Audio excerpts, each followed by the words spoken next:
Hey everybody, today we have Anthony Hollock, a professional actor hailing from Pittsburgh, who also works as a voice and piano teacher. Anthony has performed on Broadway, off-Broadway, and at the London West End Theatre, and he's done numerous other theaters around the country. Very excited to have you joining me today. Thank you. Oh, it's my pleasure. I'm glad to be here. Awesome. So yeah, tell us a little bit about your background. How did you get into acting? And what would you say are some of the things that you're like fortunate to have accomplished by this point? Oh, well, I was that kid who loved to listen to the Annie record, and I just put that on, and I couldn't believe that those were kids doing this whole musical. And then as I saw a high school musical, and I was probably in the 8th grade. I'm like, wait a second, you mean that's an actual thing? Like, I don't have to play sports. I could be in the High School Musical. And then that was it. Then I did it all. I did the High School Musicals. I started doing local community theater with like a small stipend. And I'm like, oh, this is professional. I'm getting paid to do this. Whoa. So that was in Pittsburgh. I was outside of Pittsburgh. I went to Plain Park University for musical theater. I did that 4 years there. But beforehand, I'd also been taking piano since, oh gosh, I don't want to date myself, but 1991, I'm taking a lot of piano. So then, I sort of combined the two. We'd learn music, and if I'd get songs from school, I'd start playing them. I teach myself, I teach my friends, like, oh, this is some extra help, this is the melody, plunk it out. Graduated school in 2006, and I moved to New York City that August.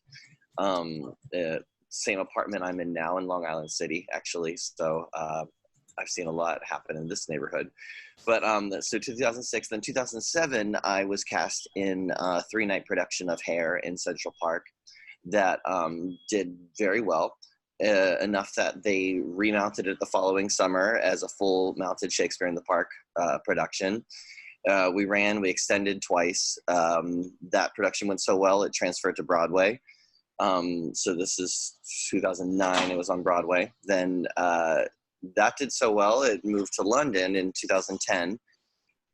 We closed towards the end of 2010, so that marked my hair journey. I got a big haircut, hung it up for a little bit, and started doing some regional gigs, some small shows occasionally. But then what snowballed throughout that time, even while I was working as an actor, was the teaching and was the piano, and was other actors came to me, oh, can you help me with this audition? Can you help me with these sides? This, learn this melody, learn this song. And so I started doing that in my living room, just teaching out of my own home studio. But then that little snowball turned into an avalanche, and I thought, oh, if I have this amount of students, why don't I look into schools? And so then I started working at the New York City Guitar School. This is 2013, started working there as their piano voice teacher. So I had a lot of, right now I currently have a lot of guitar players, a lot of piano players who want to sing while they play. So it's become this thing that there's not really, you can't really find teachers who are like, oh, I want to sing while I play my audition, or sing while I play my instrument. And luckily that's something I've always done, and just I can inherently try to help people learn like the Elton John or the Alicia Keys postures to sort of get through it. Or if you're playing guitar, not stare at the neck and actually angle out, and trust your hands, trust your chords, and sing along with it to make sure you have all the beautiful posture that's going on with that. So yeah, it's sort of, it started out as one thing, but then it turned into a whole other thing. I guess I've always been a sucker for the rehearsal process. Once a show is frozen, I'm like, oh, we can't play anymore.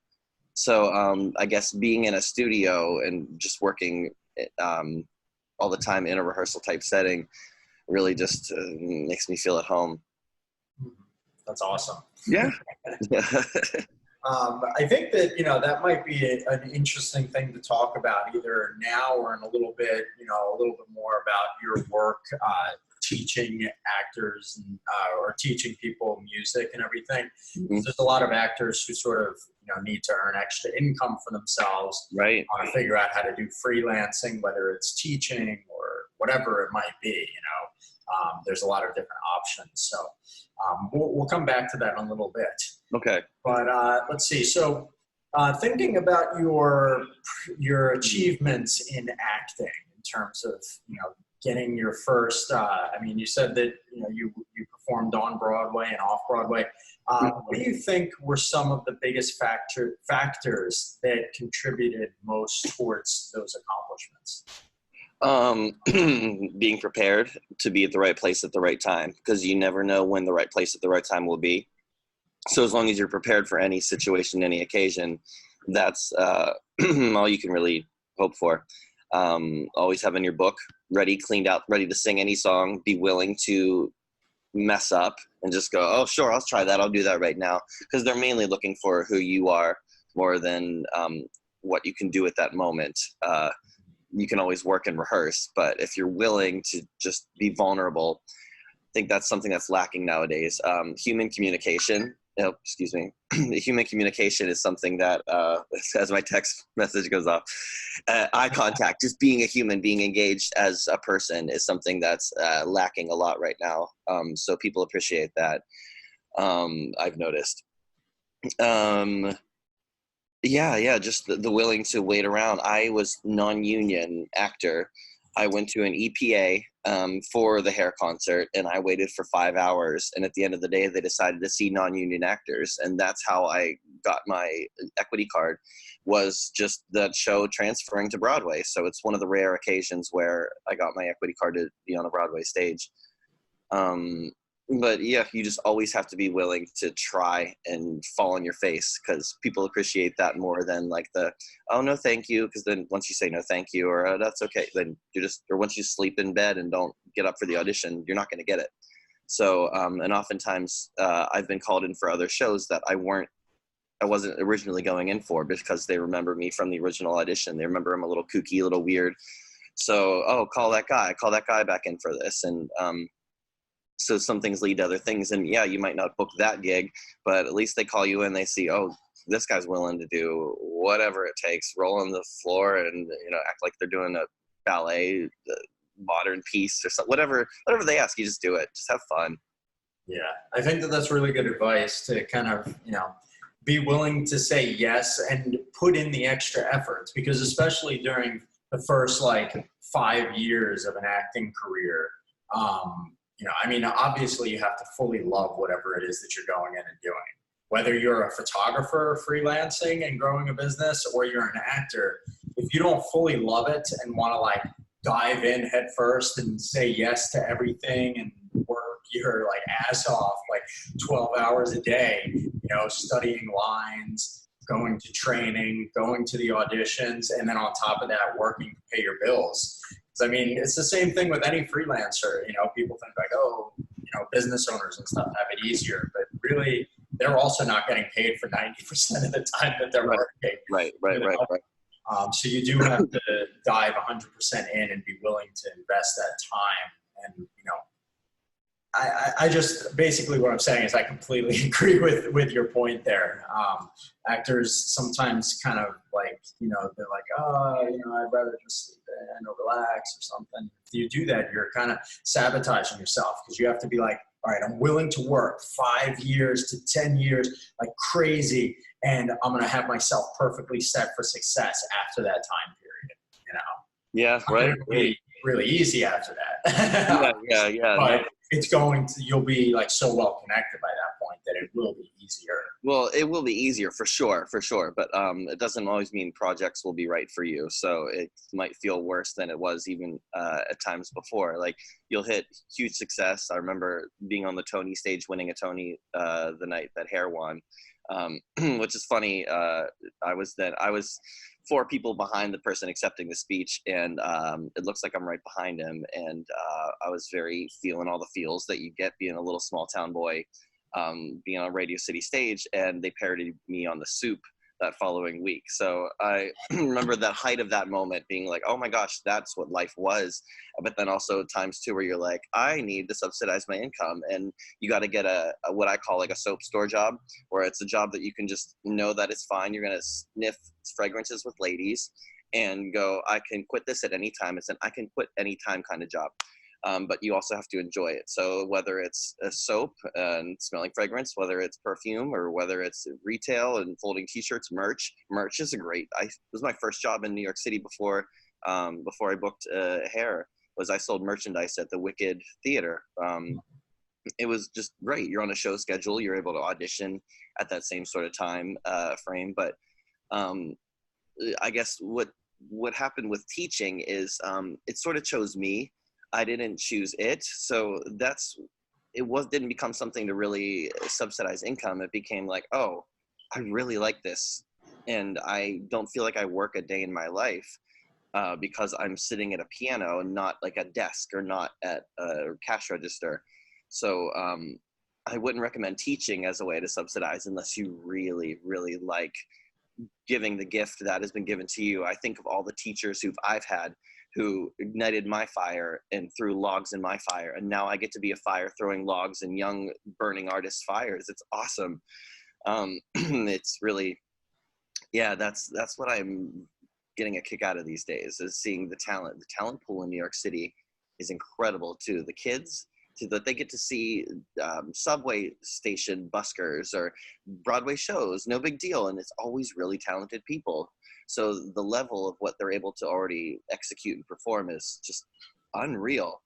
So to be a part of that and to know that I get to be one of those teachers, because I mean, you think of your teachers that you've had, like some of those really ones, some of them come right to the front of your mind and you're like, I want to be one of those for somebody. And already see some of them getting to a certain level. It's just makes you like a proud mommy bird watching them fly out of the nest, you know? Yeah, it's awesome. I mean, that's the same level of passion that we're saying that like actors need for their, like if you want to fully do that, and you know, whatever your side job is or whatever it is that you're involved in to earn extra money to support yourself, you have to be just as passionate about that as you are in acting. And I think, you know, I think that it's really important. Like that's something that I'm hearing consistently with a number of interviews that I've done is, you know, some actors have a belief that like, oh, I'm going to make it fully as an actor and be full-time and I'm not going to have a side job. And yes, that's totally possible. The thing is though, if you're doing it and you are like struggling at all, then you kind of come off. So you can come off as desperate a little bit, and it sort of like is a challenge. You know, I constantly hear from the actors who I've interviewed, even ones who are on Broadway like frequently, that they still have something where they're teaching or taking pictures or whatever to bring in some extra income, just to make it a lot, you know, easier. Oh yeah, there's nothing like a babysitting cash from grandma's purse right into the grocery store. Like it's really nice to have that and do that. Or excuse me, you live in New York City, or if you live in one of the big cities that have like a scene, you want to be able to go out and do things. So, you know, you want to go see live music, you want to see it happening. So it's important to make sure you just go out just to experience it, to get the live vibrations from the voice or the instruments right into your ears and not go through, you know, somebody's stories on a cell phone. Like actually just get out there and do it. And through that comes its own marketing, through its own just people you connect to and meet. But it's, it's more just about like, get up, get out of bed. Don't stay home. Don't Netflix all the time. Just really get out there and see it happening. Yeah.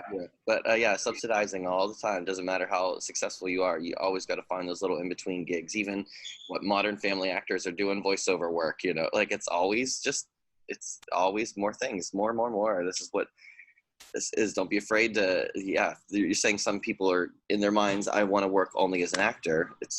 That's limiting yourself. Where you could really make bank at a gig for a wedding and sing a few songs and they'll be blessed to have your voice at that event. There's so many things to do.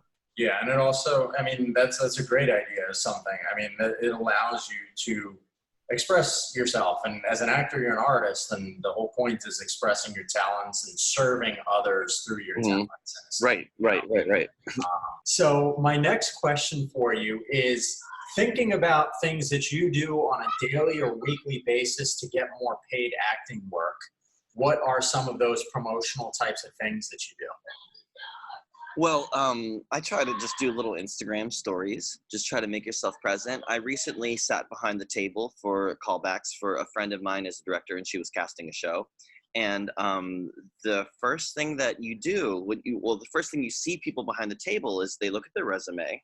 And then after everybody leaves the room, what do? They go on Instagram, they go on Facebook, they go on Twitter, they go on social media, and they just look at them, what they put out just as people, because it speaks a lot about you, about to say, oh, this person looks easy to work with.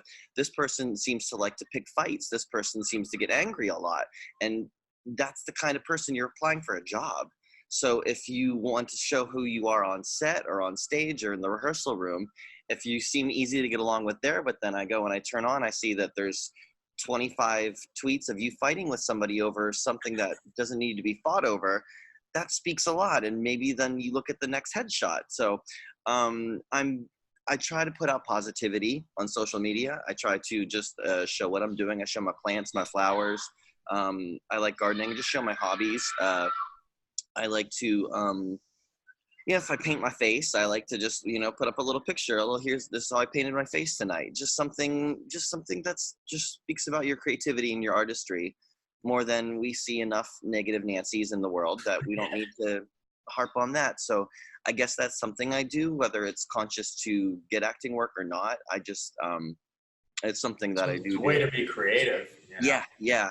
And I've, and seeing that last week specifically, to see that behind the table, that's what they did. They went right online. They went right on Facebook. They clicked any videos of them singing or anything. It's like, you just got to put yourself out there as you and not worry about how overproduced it is. Check out some of the people on Instagram, like Jessie J. She's one of the most talented singers in the UK. And she's just sitting there, her hair in a bun, just singing along with like the radio. But it doesn't show that she's not talented. She's great. It doesn't need full production, full makeup, full everything. You can just be you and just do a quick little you, just having fun lip syncing. But that shows that, oh, this person might be fun to work with. It's kind of the bottom line, I guess. Yeah, no, that's good. I mean, building something, at least having like some sort of habit is really important, whether it's a social media thing or you're slowly trying to build up a mailing list, or, any sort of thing where you can kind of put something out, even if you're doing your own like web series or little projects or writing short stories. There's lots of actors who write.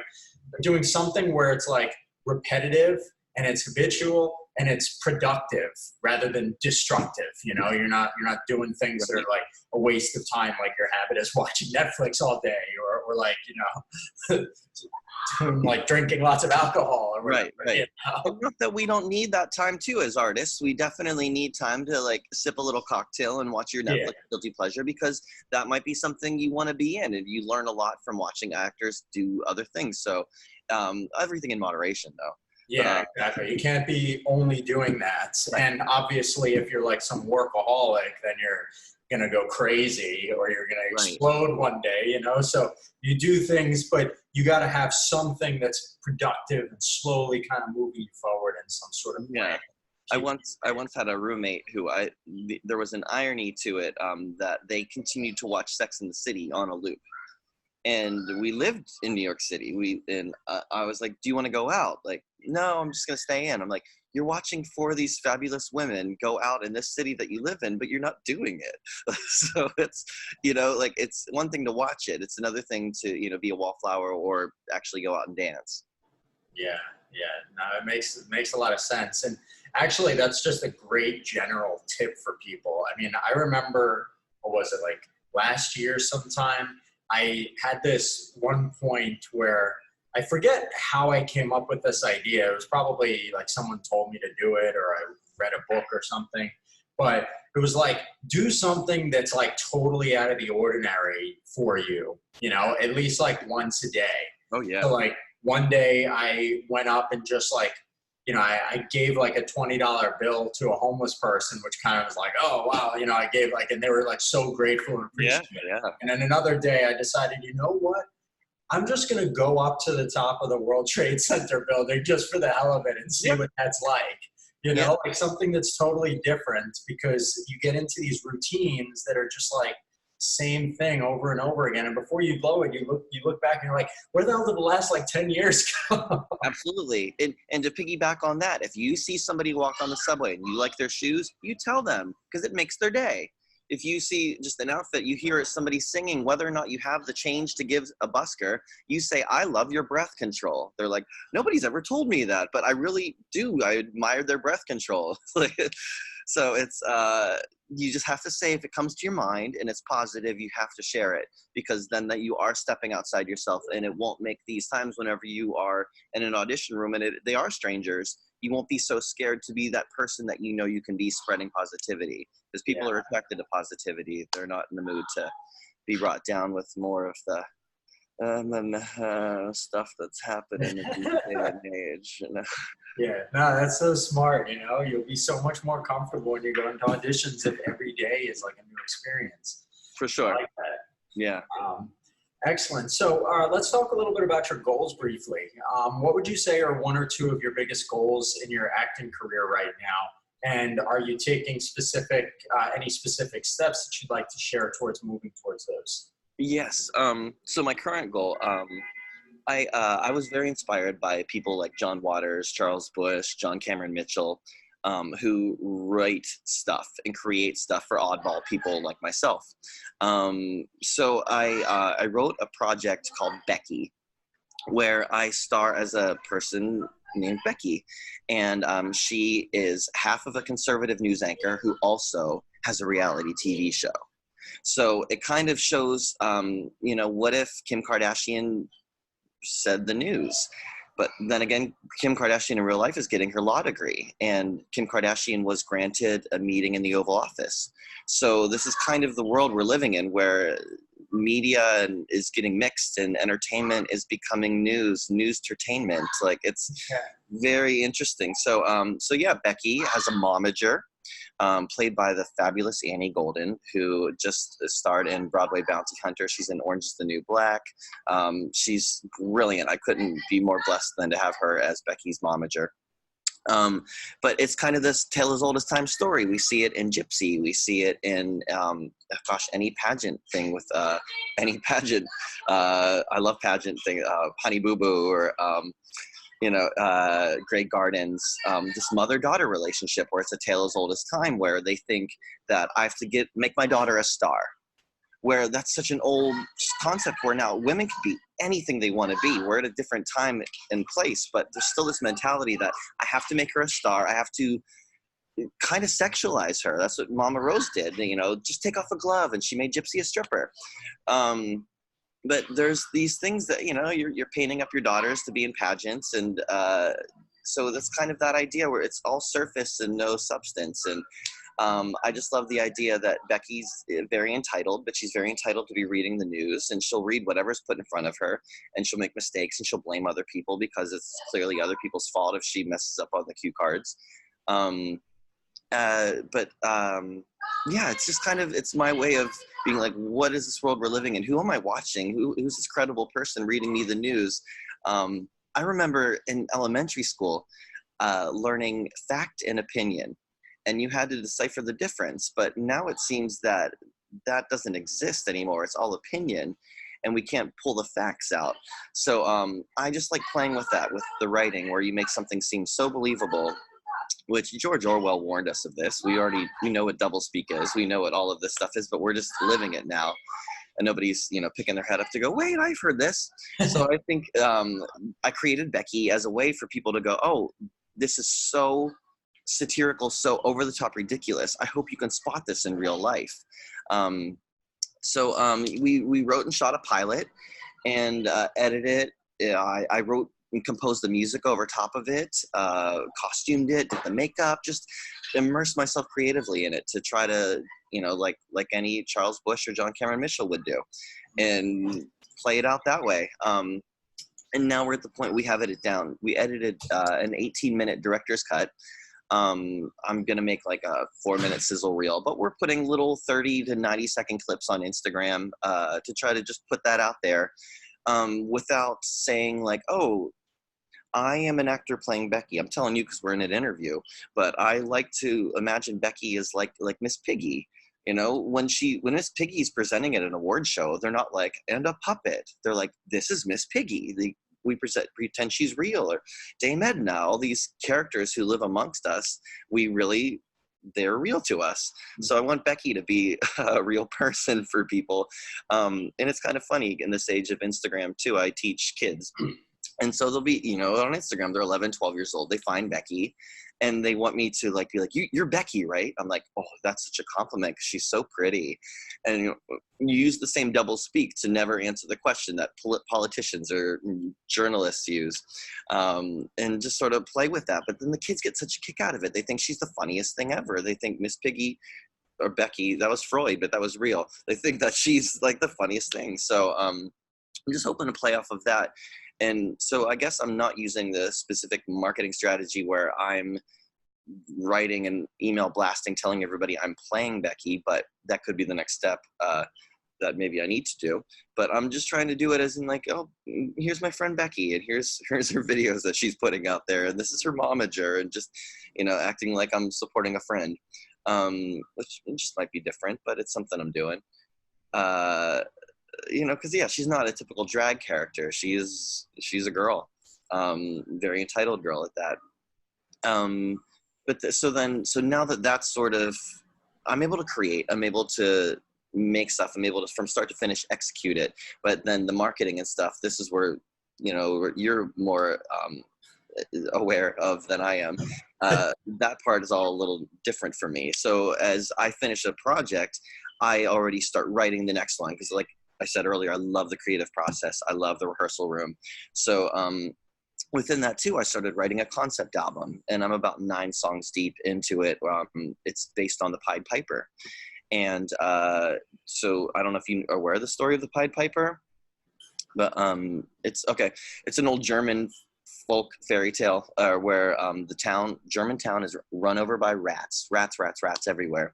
And they want to hire a rat catcher, and this mysterious man dressed in colorful pied clothing comes in and he says, I can play my magical flute and make all the rats go away. And then he does. They're like, okay, we'll pay you $1,000. Do that. He plays his flute. The rats get hypnotized. They go and drown themselves in the river. And then he goes, okay, I did it. And they go, well, that wasn't the work of a rat catcher. We're not going to pay you. So they don't pay him. And so then he comes back a few days later, he plays his flute, and he makes all the children go away. So all of the children leave the town. So it's very harsh. It's a very German tale, but I also see that parallel to right now, where our current state in our country, we are overrun by guns, and we just need somebody to pay the piper and write a little legislation to help get rid of these, because what's happening is the Pied Piper keeps coming in our classrooms and taking away all of our children. So I'm writing sort of an adapted version of that, where it's going to be a concept album in the vein of The Who's Tommy or Jesus Christ Superstar, where it'll be the Pied Piper, but it also then fast forwards to today with our same parallel problem. Instead of being overrun by rats, we have 1.5 guns per one person in the United States. So it's that's where I guess my creativity has to like find a way to say these things, because you know, I don't remember presidents' speeches or certain things, but I do remember songs. I remember lyrics. So I'm hoping to get that down, to communicate that on a bigger scale than just yell out in a tweet. Hopefully it gets retweeted. So I'm doing a slow boil. This will be my first album, but I've been songwriting for a while. Yeah, that's awesome. I mean, I think it's really cool because I feel like, you know, everybody has some sort of message that they feel is important to share. And their message is, some people haven't found it yet. There's something there. But when you do find something that you're passionate about, I think that these days, there's not as much of a reason to say, I'll put it on hold as there used to be, because technology is so cheap. Yeah. You know, like you can grab a camera with your cell phone or whatever and just like film, and you can go and post it online for free basically and put it out there for people to see. So I would say that, you know, this whole idea that you're doing of putting your music out there, putting this the story. What was the character? Becky? Becky. Yeah, yeah. Everybody knows Becky Becky. out You there. know Becky. Yeah. All of this is like really, really good because you're getting to practice what you do. So you're getting better at your own craft. Mhm. You're getting to be creative. You're connecting with people. You're learning new things. And you're also kind of like building a reel in a sense too, you know, because you can use any of the footage or the songs for things and stuff. So I think that, you know, would you agree with me that like actors should figure out ways to create their own projects and be very creative with time when they have it? Yes, absolutely. Absolutely. Even if it is thinking of the songs you used to like in high school and putting them together, putting a little tribute or slowing it down, start somewhere. Just, you gotta figure out, what would I do to put into this craft? Because as actors, I just see us as grocery store meat.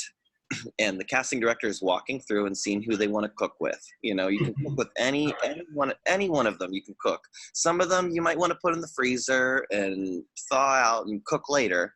But really, like, do you want to be the meat in the grocery store, or do you want to be the person walking through shopping and putting together a nice feast? I'd rather be the latter. I'd love to be a creator, and you just got to start somewhere. You just got to start doing it. No one's going to make you. And whether or not it's an idea, that's one thing, but until you start taking the steps to execute it, then it becomes something. But that's the hardest thing, is transferring the idea to the next step. Either just write it on paper, type it on your phone. I love the audio feature where you just record audio and just blah, blah, blah, blah, blah, blah, blah, blah. I can go on. I'm just talking to myself all day on this thing. And it's just me talking to me. But then later on you listen to it, then you get inspired to type it out. And it's just, that's the way I found that my process works. You know, it's not the olden days with a quill and the feather of writing out. You got to really figure out, how does technology help you? And you have a recorder 24/7 on you. You have a camera 24/7. Just do it. Doesn't mean you always have to post it. But there is a sense of being scared the moment you hit record. I noticed this with my students. The moment they hit record, whether it's audibly or video, it's a fear. I guess it's touching the technology and letting go of yourself and touching that and giving yourself and your energy away. But you just, like, there was this old commercial about rotisserie chicken. You just set it and forget it. Get back into your place. Just get back into your thing. Take a deep breath between setting it. You won't care if there's a good 10-second gap of silence. You'll know to fast forward through that. But it's important that you collect yourself. Get in your lungs, get in your breath, get in your brain. Make sure they're all clear before you really exert yourself out into the world. You know, I think that brings up a really interesting point. And so I have a question for you. You know, there's a tendency, whether it's actors or any sort of artist, that when they put something out there, if people don't like it or if they do it badly or something, it hurts at a deep, like, emotional level because it feels like it's a personal attack. Right. And as a photographer, I've had sessions occasionally where someone will literally be like, I had one guy literally say, you know, honestly, your work is shit. He says, it's like, I hate these pictures. And I'm like, well, let's talk and, you know, work it through. But, like, you know, I think that it's that fear that sometimes holds actors back from taking action. Like, they might have the perfect idea for a short film that they want to create or something, and they're afraid of doing it because if it can't be perfect, they don't want to put it out there. Yeah. So, like, what would you say to someone, like, in terms of, like, balancing perfection versus, like, actually getting it done? I guess I've been that person too, where I don't want to do it unless it's perfect. I've absolutely been there.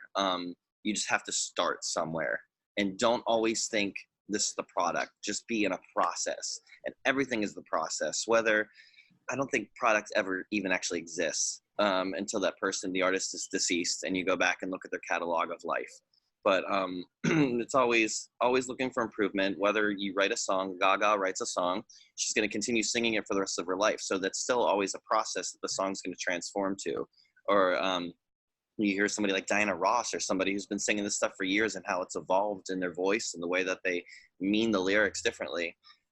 Just always stick to the process. Don't worry about product, because the process will be, you'll record it on your iPhone and it will be a crappy recording, and you'll have Becky might have a little stubble underneath, like she's not fully shaven or something, but you're at least showing the next person what the idea is, and a friend or somebody will go, oh, can I help you with this? It'll spark other people's creativity, and then people come together to then create the next thing. Nobody can do it all themselves, but there's a lot that we can do, but you can't think product. You can't think, oh, this is going to go online and become viral in a minute. You have to just start from a creative space and just keep it, every single painting you ever did as a kid, even though it went on the refrigerator, it doesn't mean it goes in the Met.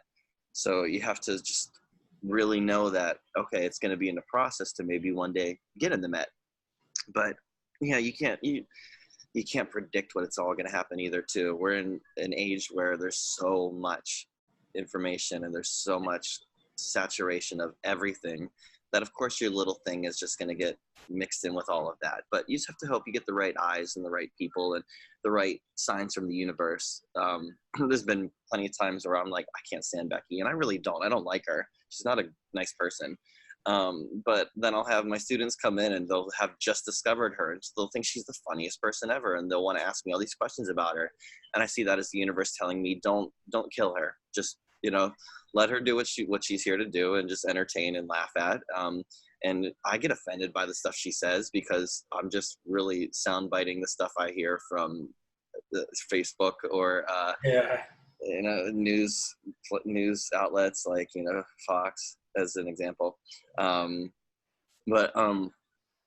I just giving sound bites from what I hear and just processing it. And then once Becky says it, it's out of my mind from spinning because I'm like, this is ridiculous. This is something like Becky would say. But yeah, it's you can't sing with a karaoke track and just do it so that somebody goes, oh, I like how this sounds. What if I play drums? What if I layer drums over it? You got to just start somewhere. You can't start at the finish line. Yeah, I think that the most important thing that people need to be aware of is that, as you've been saying, it's a process, but it's like iteration after iteration. Mm-hmm. I just put out a really cool document on our Headshot website that people can download. It's called like Top 3 Secrets to Looking More Confident and Natural on Camera. Like for people who worry about being on camera. Because at least in my belief, the same thing applies to when you're getting a headshot done. Lots of actors kind of get nervous and like, oh, shit, I have to get my headshots done. And it's because it's the same exact thing. It's, like this whole idea of like, I don't want to do it unless it's going to be perfect. Right. You're worried about it, but really like what you need to do is remember like 3 main things. 1, it's a process, and you just have to like let go worrying about being perfect for at least like the first 15 minutes of the headshot session. Or in this case, the first maybe 15 months of creating a new idea or something. Yeah. The second thing is you have to, what was it now? I'm like losing my train of thought. I gotta open up the document, but I will open the document and pull it up in a second. But it's really all about like, knowing that from step 1 to step 2 to step 3, it's going to be getting better and better and better, and you're only really going to put out the final version. Right. And the final version, even that can't be 100% perfect. No, even the version of Becky I'm putting out right now, I'm hoping somebody from like HBO or Hulu or Netflix or Amazon, they like look at it and then you actually want to reshoot the pilot. But this is just my director's sizzle pilot of what I envision it to be. But yeah, it's always, if you look at your favorite shows and stuff, you look at the pilots, they're never what they eventually turn out to be, like Seinfeld or Friends or something even. You really just need to start somewhere, and then eventually it finds its footing, hopefully, Yeah, and the funny thing, like you mentioned something, so I pulled up the document while we were saying that. You mentioned something earlier just about like the universe giving you signs and stuff of like, don't kill this person off or whatever, right? Yeah. And it's similar. I mean, running my own business at this like sense, like I'm trying to, let's say, get something to work and get results from people like wanting something. Like, let's say I put an offer out or whatever, and like, I'll put this offer out and like a week later, there'll still be 0 response. And I'll be like, what the hell? And I'll be like ready to give up. And then one person will respond. And suddenly it's like, oh, I got something to hold on to. Yeah. The universe is giving me that tiny little signal. But if you're afraid to put anything out in the first place, you know, you have to be okay with putting it out there. And the note that I saw from the document here was that, I mean, this goes for headshots. It says, others only care about themselves when looking at your photo, right? Mm-hmm. And the way that would translate, like if you're looking at a headshot and you're looking at somebody else's picture, you're probably not looking at it going like, oh, that person's cheeks look fat or something, or oh, that person has dark, right? You're just looking to be like, hey, it's a person, you know, I don't know what it is. So it's the same thing with your project that you're putting out there. Most people are just kind of seeing the thing and being like, oh, this is a cool project. And they're not like seeing all the internal dialogues that you have being like, oh, I screwed up there and I didn't make that character as perfect as I wanted it to be. And, you know, my song was like, I didn't sing at the right note or something. Right. So you don't have to worry about those things because most people are just kind of like, oh, I'm going to enjoy it for what it is. If I like it, great. If I connect with it, I'll go with it. And if it's not for me, then I move on. Yeah. You find the people who are most moved by the stuff that you do. And then those are the people who are going to become like fans or like want to be involved in your project. Right. I think too, what's also helped is detaching yourself from any of these things and knowing like what you do is not you. I try to help this first. If I have a singer who's come and this is their first voice lesson ever, I have to remind them like, you know, if the guitar makes a mistake, if the piano makes a mistake, it doesn't sit and apologize and thinks it's bad. But we as singers or performers, when we make mistakes, we think we're awful. But really, it's our instrument that needs tuned. It's our breath support that needs work. It's a little fine-tuning thing. It's not you. And what we were sort of saying before to anybody, oh, that's that.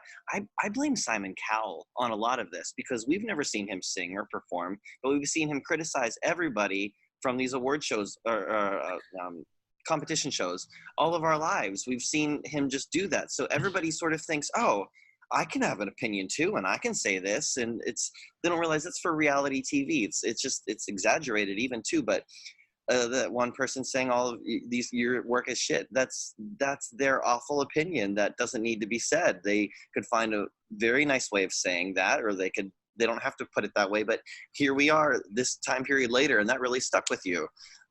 So we don't often think about the things that we say will lead to other people really falling into like a dark depression about their art, because no, everybody can have opinion. Everybody has opinions on art and singers and other people's voices, but not everybody's willing to get out there and do it. Yeah. So already just getting up and just trying to do it is already half the battle. My grandfather used to say, showing up is halfway done. So to just get up and show up, or just get that piece of paper and get the pencil in your hand, that's halfway done. Now is like, then that's the fun part. Yeah. I like that thought process. I was just going to add that, like, I mean, half the battle is getting it started. Yeah. And the other 40%, you know, so now you're at 90%, is actually getting the whole project done. And suddenly you're basically 90% or more ahead of most people out there, because most people don't even start. And then the rest of the people who do start wind up kind of giving up partway through. Right. And knowing the difference between, my brain needs time off, you know, my brain needs to stop and, like we said, have Netflix, have a glass of wine, and actually like decompress from all of that, because you don't want to get writer's block. You don't want to get like, you're just making anything and it's all crap. You want to really like take the time with it and, have times where then you manifest a little bit, you think thoughts and you get inspired by watching this, or like you said earlier too, do things that aren't normally you. I will flip through the local New York channels and I will watch something I've never seen before, something that looks so public access, and I really get inspired. I love good, bad things. So I get really excited whenever I find something that's not intentionally meant to be bad, but it kind of just is.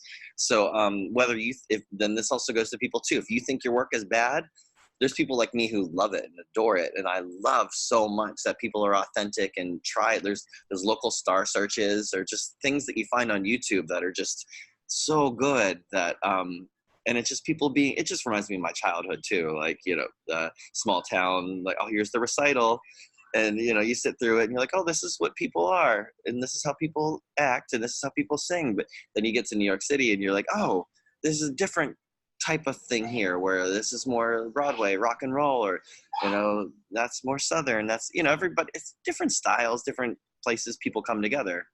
What I was just going to say, what you just said was very inspiring, whether or not you realized it. Like, you just said that if you do something that you might think is kind of crappy, yeah, you're not 100% satisfied with it.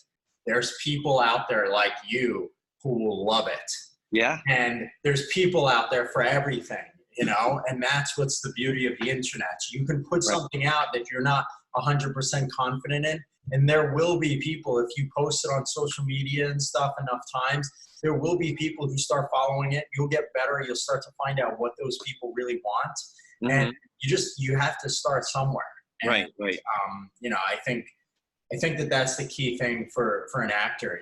I mean, I know that we're sort of starting to wrap up here, but like, I feel like, and I'll ask you to sort of summarize, but to me, at least, the key takeaway here is how important it is for actors to get started doing something that's completely for them and is putting something creative out to the world. Right. With some sort of creative project, but something that they're like super, super passionate about. Oh, yeah. Not only does it show them that they are like, important enough to invest their own time in their passions, but also it'll give them, after they do it, a sense of accomplishment and like, hey, I got this under my belt. What else can I do? Right. So how would you like to end this? Every day is a gift. We are so lucky to be alive here and now, that why not take advantage of it? I didn't fully understand science as a kid. Our brains aren't fully formed until we're 25 years old. So science didn't make sense to me. But now as an adult, all I want to do is learn about how the world was created, how the universe exists, what are black holes, I love that stuff. We got to talk. Yeah. How does the sun actually operate? The X-rays come, what comes out of the sun? How does this work? And to think about our planet being here, supporting life, not only ours, but the plants and the animals and water and everything under the ocean, that it created life. And you think of all the dead planets that we're aware of and how easily our planet could just become a dead planet. So why not take advantage of the time here and now that you're given and make something and create? Because what do we know from the world? We know the art. We know the pyramids from Egypt. We know Grecian art. We don't know anything before that about humanity other than the art that was really left behind that we can find. So why not add to that? I find the most heightened place in humanity is creating art. Why not add to it? Whether it's in your own little Instagram story, whether it's through photography, whether it's painting, chiseling something, or finding rocks and putting them together and going, that looks cute around those flowers. You're making some art. Contribute to it. There's no wrong answer in it. Yeah, that's awesome. I think that this whole conversation has been like extremely inspiring, and anybody who wants to create a project should just be like, all right, you know what? I'm going to schedule it. That's the first step. Just schedule it in your calendar. Totally. Yeah. So when people, are you busy? Yes, actually I am. I have something to do at this time. After my first sip of coffee, I can do anything. But after the second cup, I'm a little like, So plan to do it after your first few sips of coffee is my own personal. So like, that's what I'm telling Anthony another day. Like, do it then. Excellent. Well, thank you so much. This is a really, really awesome interview. I had a huge blast talking to you, and I'm sure that everybody who watches this is going to enjoy it.